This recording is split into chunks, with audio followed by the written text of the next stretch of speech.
नमस्कार मेरे प्यारे दोस्तों, मैं विशाल। मैं आज आपको राजस्थान का एकीकरण करवाने वाला हूं। तो स्टार्ट करते हैं राजस्थान का एकीकरण। इससे पहले मैं थोड़ी आपको जानकारी देना चाहता हूं। राजस्थान शब्द का प्रयोग वसंतगढ़ शिलालेख जो कि 625 ईस्वी और जस्ट 685 विक्रमी संवत का है, उसमें राजस्थान शब्द का नाम जो है, राजस्थान का नाम जो है, एक शब्द जिसका नाम है राजस्थान्यादित्य के रूप में मिलता है। और मध्यकाल में मोहन और नैणसीरी ख्यात और ये लिखी है मोहन और नैणसी ने, उसके अंदर जो शब्द मिलता है, राजस्थान नाम का शब्द जो है मिलता है। और वीर भान रत्नों की जो ये ग्रंथ है उसका नाम है राजरूपक। राजरूपक में भी राजस्थान शब्द का उल्लेख हुआ है।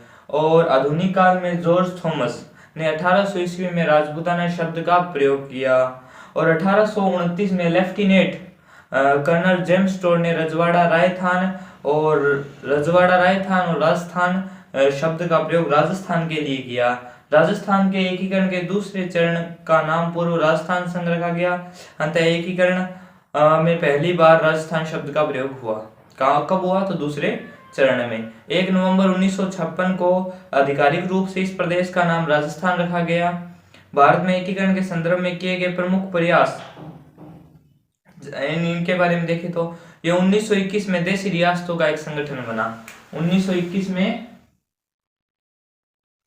देशी रियासतों का एक संगठन बना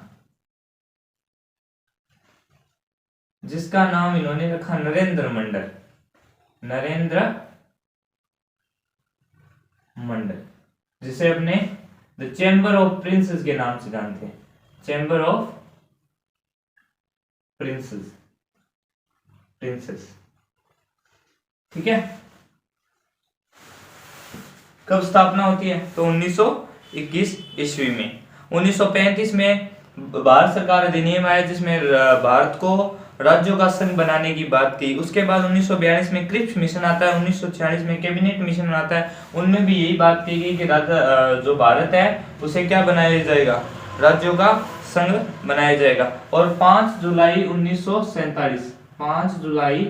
1947 को देशी किसका गठन होता है? भारतीय रियासती विभाग का। भारतीय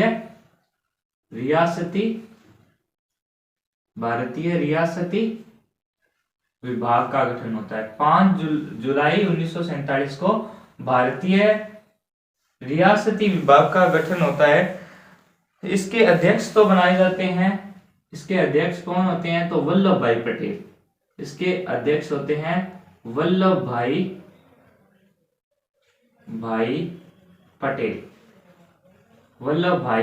पटेल। और इसके सेक्रेटरी होते हैं वीपी मेनन। सेक्रेटरी यानी सचिव कौन है? तो वीपी मेनन। ये केरला से रिलेट करते हैं, वीपी मेनन, है ना। अब इसके बाद देखेंगे रियासती विभाग की श्रीनगर बैठक में देशी राज्यों को प्रांत के रूप में बनाए रखने के लिए निम्नलिखित शर्तों को दिया गया।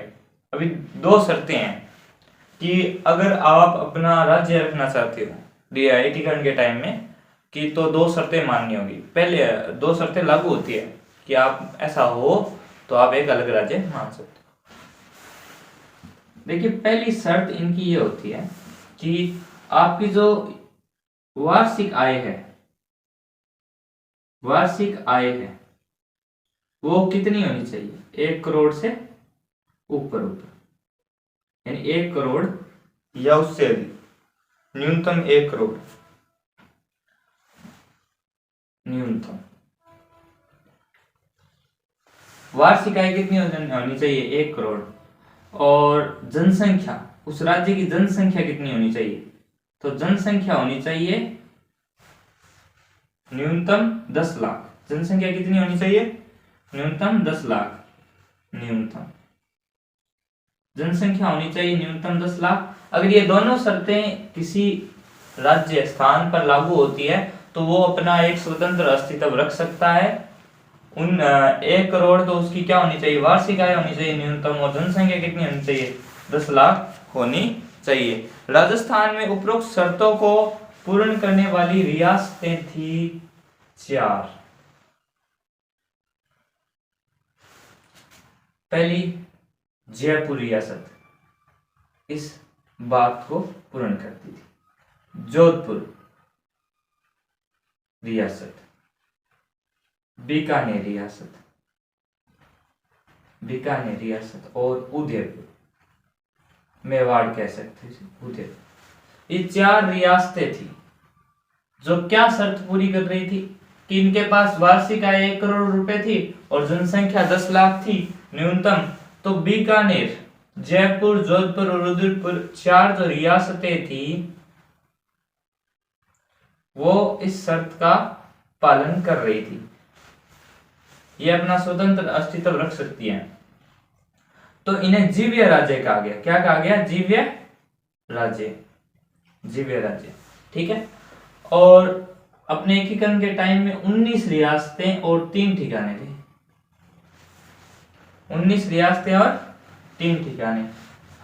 अब अगर हम 19 रियासतों में तो 4 रियासतें तो थे जीव्य, बाकी के पास ऐसी कंडीशन नहीं होगी।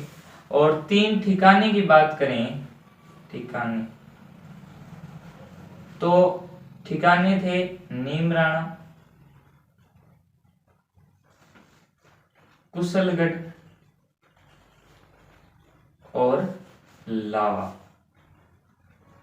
ये 3 ठिकाने थे। नीमराणा कहाँ है, अलवर में, और कुशलगढ़ कहाँ है, बांसवाड़ा,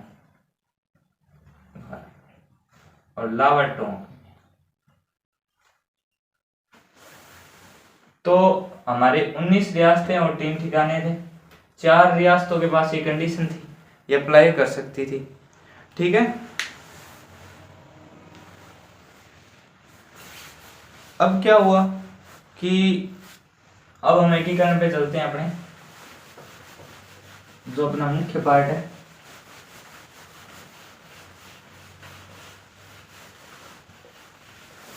अपने राजस्थान का एकीकरण 7 चरणों में कंप्लीट होगा। कितने स्टेप में, 7 स्टेप्स, 7 चरणों में कंप्लीट होता है। एकीकरण स्टार्ट होता है 18 मार्च 1900 कब होता है, 48 को स्टार्ट होता है। और इसकी एंडिंग कब होती है, तो 1 नवंबर 1956 को खत्म हो जाता है। यानी लगभग 8 वर्ष 7 माह और 14 दिन लगे थे। ये टाइम लगा इसमें कि एकीकरण 7 स्टेप में पूर्ण होता है। 8 वर्ष 7 माह और 14 दिन का समय लगता है राजस्थान के एकीकरण। और 7 स्टेप थे जो 1948 में कितने स्टेप होते हैं, तो 1948 में 3 स्टेप पूरे होते हैं। और 49 में 2 स्टेप पूरे होते हैं। 1950 की बात करूं, 1950 की बात करूं तो 1, और 1956 की बात करूं तो 1 स्टेप। यानी टोटल कितने, 7 स्टेप में अपना राजस्थान का एकीकरण होता है। तो हम सबसे पहले चलते हैं फर्स्ट स्टेप की ओर। प्रथम चरण, राजस्थान के एकीकरण का प्रथम चरण।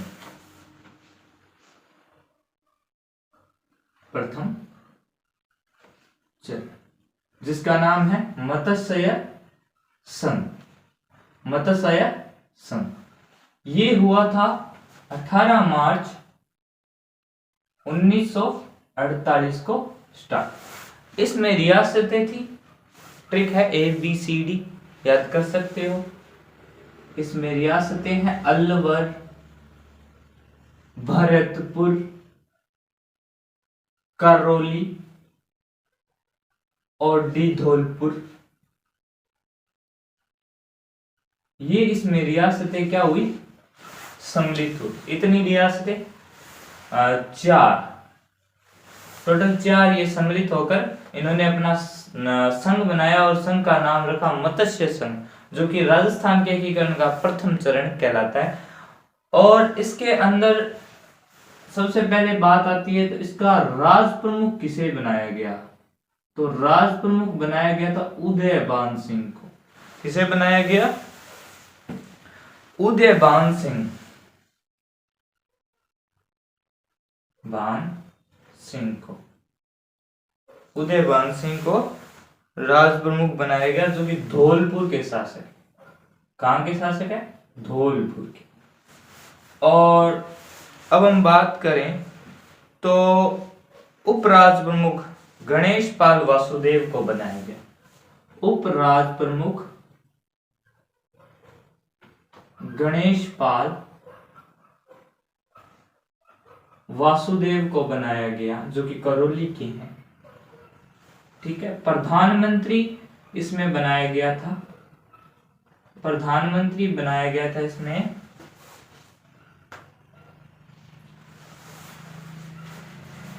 शोभाराम कुमावत। शोभाराम कुमावत, शोभाराम कुमावत को इसमें प्रधानमंत्री बनाया गया। और इसकी राजधानी रखी गई, राजधानी अलवर रखी गई। क्या रखी गई, अलवर। राजधानी रखी गई अलवर, अलवर को राजधानी बनाया गया। उद्घाटन स्थल, जो उद्घाटन स्थल रहा है, उद्घाटन स्थल लोहागढ़, लोहागढ़ कहाँ है, भरतपुर में। तो लोहागढ़ भरतपुर में इसका क्या हुआ, उद्घाटन हुआ। और उद्घाटन करता कौन था, उद्घाटन करता तो एनवी गॉडगिल, नरहरि विष्णु गॉडगिल इसके उद्घाटन करता थे। और इसकी कुल आय कितनी थी भाई, कुल आय की बात करनी पड़ेगी, क्योंकि ये क्या बनना चाहती है, एक राज्य बनना चाहती है। तो कुल आय थी इसकी 1.28 करोड़, 1.28 करोड़। वर्ड ये ईयरली है, वार्षिक है। कुल आय क्या है, वार्षिक है। सॉरी यहाँ पे गलत हो गया, 84, 1.84 करोड़। और इसकी जनसंख्या थी 18 लाख। कुल जनसंख्या, कुल जनसंख्या, कुल जनसंख्या थी 18 लाख। और ये जो नाम है मत्स्य संघ, मत्स्य संघ, ये नाम किसने दिया, नाम दिया के एम मुंशी ने। किसने दिया, के एम मुंशी ने। ये नाम सुझाया किसने, तो के एम मुंशी ने। के एम मुंशी ने मत्स्य संघ नाम दिया। ये प्रथम चरण यहाँ पर कंप्लीट होता है। इसमें देखिए प्रथम चरण में 28 मार्च 1948 को ये स्टार्ट होता है। इसमें अलवर, भरतपुर, धौलपुर, करौली जो रियासतें मिलती है। राज प्रमुख है उदयपान सिंह, धौलपुर है। उपराज प्रमुख गणेश पाल जो कि करौली, गणेश पाल वासुदेव जो कि करौली से हैं। प्रधानमंत्री शोभाराम कुमावत रहते हैं और राजधानी अलवर रहती है। उद्घाटन स्थल लोहागढ़ भरतपुर है। उद्घाटनकर्ता एनवी गॉडगिल है। मत्स्य संघ का नाम के एम मुंशी ने सुझाया था। आय है 1.84 करोड़ और जनसंख्या 18 लाख है। ठीक है, प्रथम चरण कंप्लीट।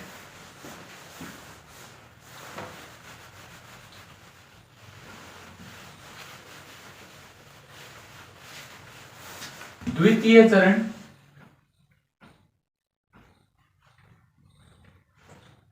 द्वितीय चरण की बात करें तो यह है राजस्थान संघ के नाम से। ये पूर्व राजस्थान संघ, पूर्व राजस्थान संघ। ये कब हुआ, तो 25 मार्च को, 25 मार्च 1948, 25 मार्च 1948 को संघ बना। ये क्या है, इसमें हमारे पास 9 रियासतें और एक ठिकाना, 9 रियासतें और प्लस एक ठिकाना था। अभी नाम लिखते हैं हम सभी के। 9 रियासतें कौन कौन सी? प्रतापगढ़, शाहपुरा, किशनगढ़, टोंक, कोटा, झालावाड़, बारा, बूंदी, डूंगरपुर। ये हो गई 9 रियासतें प्लस एक ठिकाना, कौन सा? कुशलगढ़। कुशलगढ़ कहाँ है? तो ये बांसवाड़ा में। कहाँ है? बांसवाड़ा में। इतनी रियासतें और ठिकाने मिलकर क्या बनाया? द्वितीय चरण का निर्माण किया। अभी बात आती है इसमें राज प्रमुख कौन रहा होगा? राज प्रमुख कौन बनाया? राजधानी बनाई किसको? राज प्रमुख बनाया भीम सिंह कोटा वाले को। भीम सिंह कोटा के राजा थे। राजधानी भी कोटा को ही बना दिया। राजधानी भी कोटा को ही बना दिया।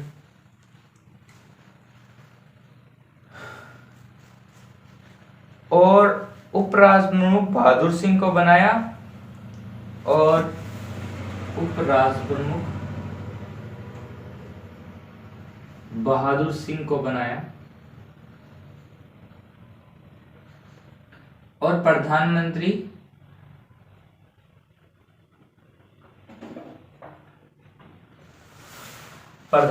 बनाया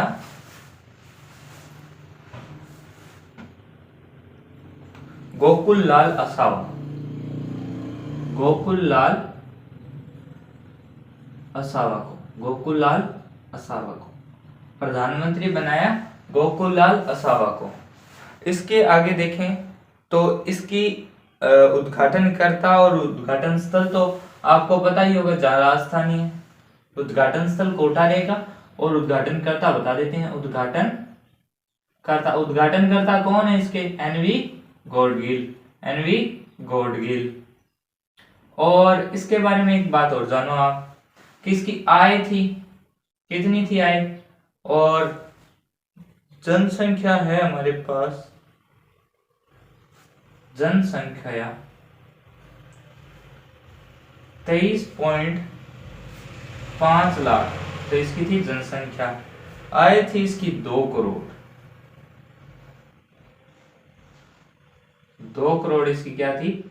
आय थी। और जनसंख्या थी 23.5 लाख।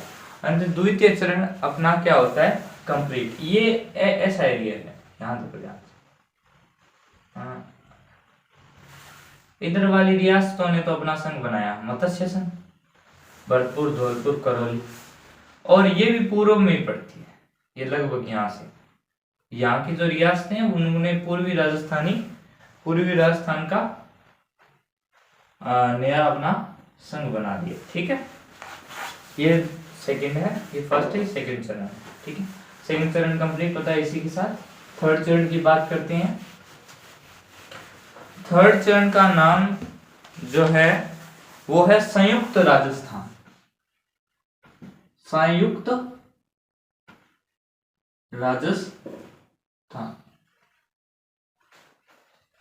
संयुक्त राजस्थान का निर्माण 18 अप्रैल 1948 को किया गया।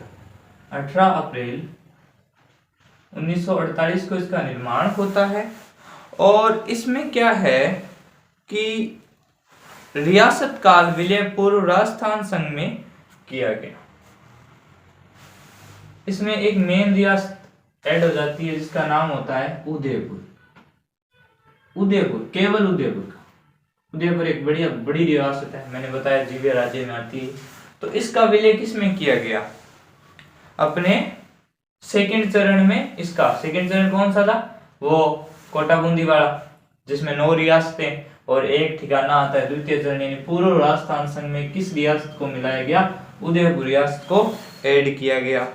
अब टोटल इकाइयां कितनी हो गई, पहले 10 थी अब 11 हो गई, 11 हो गई। तो इसमें राज प्रमुख बनाया गया इसके राजा को, कहां के, उदयपुर के राजा को।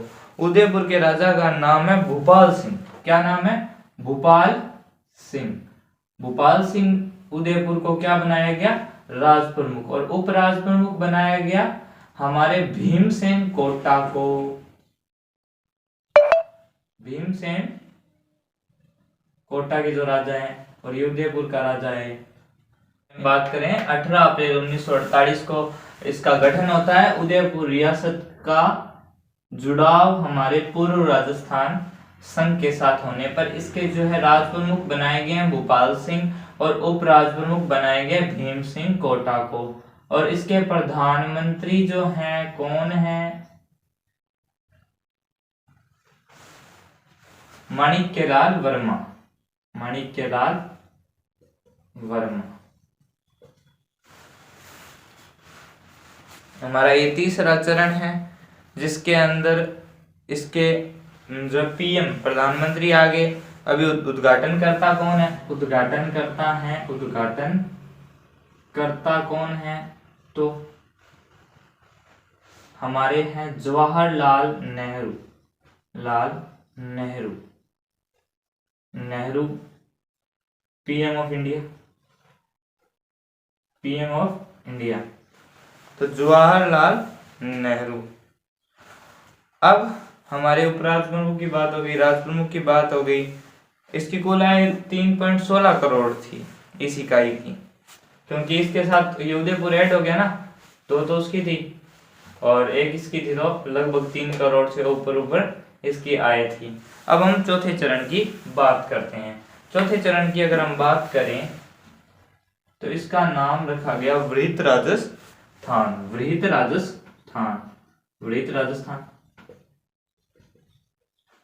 18 इसकी स्थापना होती है 30 मार्च 1949 को। 30 मार्च 1949 को। और 30 मार्च को क्या बनाया जाता है, राजस्थान डे। राजस्थान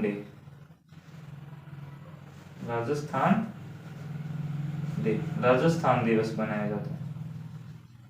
राजस्थान दिवस बनाया जाता है। 30 मार्च को राजस्थान दिवस बनाया जाता है।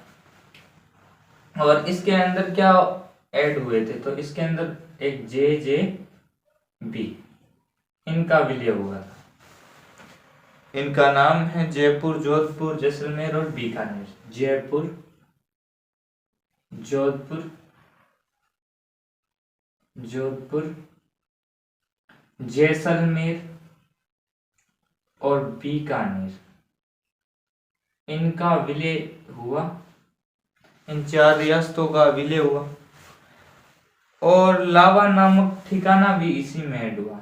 लावा नामक जो ठिकाना था ना, वो इसी चरण में ऐड हुआ था। इसी चौथे चरण में लावा नामक ठिकाना ऐड हुआ। इससे क्या हुआ, 4 और 1 5 इकाइयों का इसमें जो है एडिशन हुआ। और इसके पीएम जो थे वो थे हीरालाल शास्त्री। प्रधानमंत्री की बात करूं तो थे हीरालाल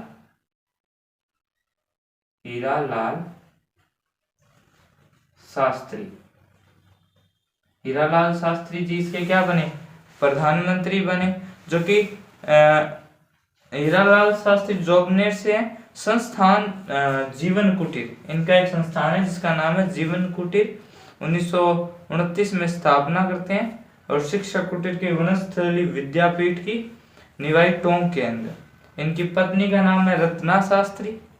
उद्घाटन करता है हमारे पास अब पटेल साहब। उद्घाटन करता है वल्लभ भाई पटेल। वल्लभ भाई पटेल क्या है, उद्घाटन करता। अभी यहाँ पर क्या है, जयपुर और इसके अंदर जोधपुर में क्या राजधानी का लिए वो बढ़ जाता है, विवाद बढ़ जाता है। तो एक समिति बनाई जाती है इसके विवाद को हटाने के लिए, जिसके अंदर BR पटेल, TC पुरी और HP सिन्हा होते हैं। ये समिति होती है और यह समिति किसको राजधानी के रूप में बनाती है? जयपुर को राजधानी बनाती थी। यह उद्घाटन चैत्र शुक्ल एकम को हुआ। यह उद्घाटन कब हुआ? चैत्र शुक्ल एकम को हुआ, इसीलिए इसे राजस्थान दिवस के रूप में बनाया गया। और इसमें क्या है, कुछ विभागों का बंटवारा हो गया। जैसे न्याय विभाग किसको दिया गया? न्याय विभाग दिया जाएगा जोधपुर को, इसमें दिया गया जोधपुर को। और हमारा शिक्षा विभाग को बीकानेर को दिया गया। बीकानेर शिक्षा विभाग दिया गया बीकानेर को। और वन विभाग दिया गया कोटा को दिया गया। वन विभाग कोटा को दिया गया और खनिज उदयपुर को दिया गया। खनिज विभाग किसे दिया गया? उदयपुर को। ये क्या बंटवारे हो गए कि इसके विभाग के बंटवारे हो गए। न्याय विभाग जोधपुर को, शिक्षा का विभाग बीकानेर को, वन विभाग कोटा को और खनिज का विभाग संभालेगा उदयपुर। और अब यहाँ पर एक नए पद का निर्माण होता है, महाराज प्रमुख। तो महाराज प्रमुख कौन बनता है इसमें? चौथे चरण में महाराज प्रमुख, राज प्रमुख नए पद का सृजन होता है। उसमें बनते हैं भूपाल सिंह। कौन? भूपाल सिंह। भूपाल सिंह उदयपुर के जो राजा हैं भूपाल सिंह जी, वो क्या बनते हैं?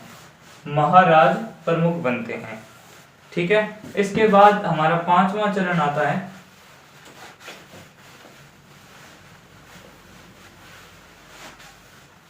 संयुक्त वरित राजस्थान के। 5वां चरण संयुक्त वरित राजस्थान के नाम से आता है। संयुक्त वरित राजस्थान।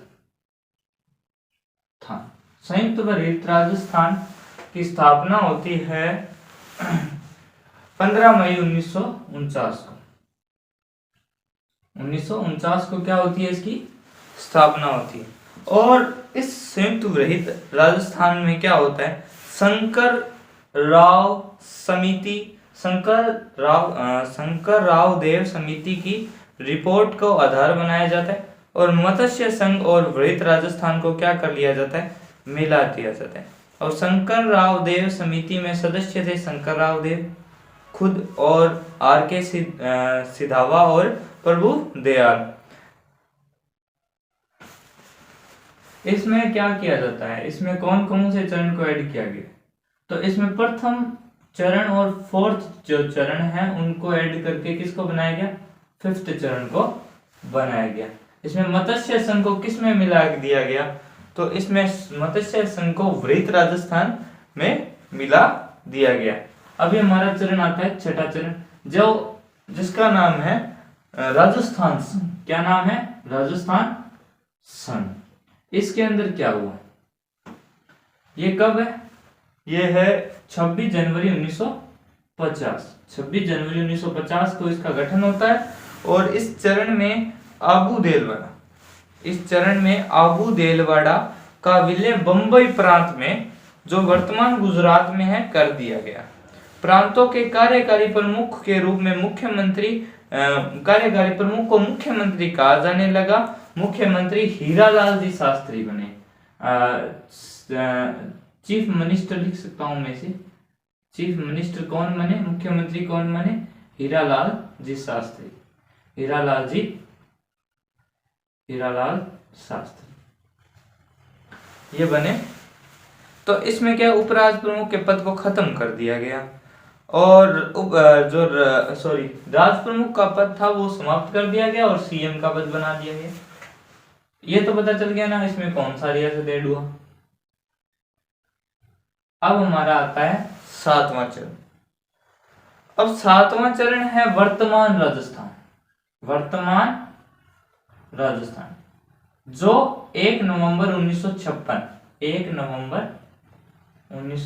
1956 की इसमें हम बात करते हैं। 1 नवंबर 1956। तो 1953 में राज्य पुनर्गठन आयोग बना, जिसके अध्यक्ष थे फजल अली। राज्य पुनर्गठन आयोग, जिसे हम फजल अली आयोग के नाम से जानते हैं, फजल अली आयोग बना। फजल अली आयोग के जो मेन सदस्य थे तो वो फजल अली थे, और इसके अलावा हृदयनाथ कुंवर के एम पन्नीकर भी थे। 1953 में इसका गठन होता है। कब होता है? 1953 में। 1953 में किसका गठन होता है? तो फजल अली आयोग का, जो क्या कहता है, सितंबर 1955 को रिपोर्ट प्रस्तुत करता है। और राज्य पुनर्गठन आयोग जो है वो एक अपनी रिपोर्ट प्रस्तुत करता है, जिसमें मतलब ये क्या कहता है कि भाई सिरोही राज्य के अब्बू देलवाड़ा का विलय, जो सिरोही राज्य का अब्बू देलवाड़ा का विलय पुनः राजस्थान में किया गया। और अजमेर मेरवाड़ा एक केंद्र शासित प्रदेश था, जिसके मुख्यमंत्री हरिभाऊ उपाध्याय थे। इसकी विधानसभा को धारसभा कहते थे। इसे राजस्थान में मिला लिया गया। एमपी के मंदसौर जिले का सुनील टप्पा राजस्थान में मिला दिया गया, जो वर्तमान कोटा में है। झालावाड़ को सिरोंज क्षेत्र एमपी में मध्य प्रदेश में मिला दिया गया। मुख्यमंत्री मोहनलाल सुखाड़िया सबसे लंबे मुख्यमंत्री जो पद पर है। और राजस्थान के प्रथम राज्यपाल गुरुमुख निहाल सिंह है। राजस्थान के प्रथम जो कौन है राज्यपाल? निहाल सिंह बने। जयपुर और अजमेर के मध्य राजधानी का विवाद का निपटारा पी सत्यनारायण समिति द्वारा किया गया। और एक व्यक्ति था जिसने विलय पत्र पर हस्ताक्षर करते टाइम, जिसका नाम है चंद्रवीर सिंह, उसने कहा था कि विलय पत्र नहीं अपितु मृत्यु पत्र है। हनुमंत सिंह ने यह कहा था, जोधपुर वाला हनुमंत सिंह, इसने कहा था कि आज स्वाधीनता दिवस नहीं अपितु शोक दिवस है। ठीक है। राजस्व मंडल अजमेर में दिया गया। राजस्व मंडल को कहां दिया गया? अजमेर को दिया गया। अंत हमारा जो ये राजस्थान का एकीकरण है वो कंप्लीट होता है। और हमने देखा कि भाई राजस्थान के 7 चरणों में एकीकरण किस प्रकार हुआ, और इसी में से प्रश्न उठाए जाते हैं। थोड़ी बहुत मैं ट्रिक बताता हूँ आपको। ज्यादातर मैंने कंपटीशन के पेपर्स देखे जिसमें ये ट्रिक निकाली मैंने। गॉडगिल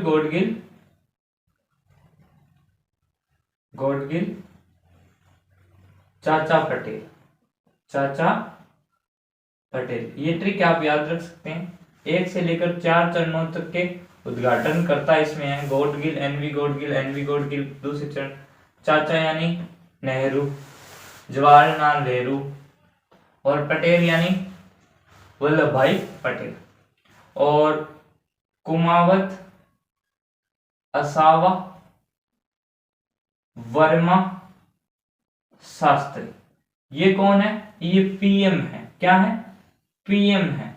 तो कुमावत, शोभाराम कुमावत। असावा है जो दूसरे चरण के हैं, और वर्मा यानी माणिक्य लाल वर्मा है, वो तीसरे चरण के है। शास्त्री यानी हीरालाल जी शास्त्री। और इसमें मैंने आपको पहले में तो ट्रिक बताई दी, ABCD रियासतें याद रखने की। और दूसरे में ट्रिक है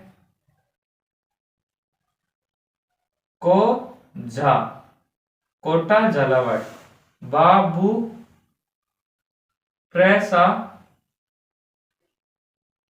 कीटो डू यानी डूंगरपुर, टोंक, किशनगढ़, शाहपुरा, प्रतापगढ़, बूंदी, बारा, झालावाड़ और कोटा। और एक बांसवाड़ा और रह गया। इसमें बात जो है 2 बार है ना, 2 बार तो नहीं है पर मानना है आपको, क्योंकि बांसवाड़ा जो है वो रह गई इसमें। बांसवाड़ा नहीं, सॉरी, जो बांसवाड़ा में कुशलगढ़ वो रह गई। ठीक है ना। इस प्रकार कुछ ट्रिक्स से भी आप याद रख सकते हैं। इसी प्रकार राजस्थान का एकीकरण कंप्लीट होता है। धन्यवाद दोस्तों।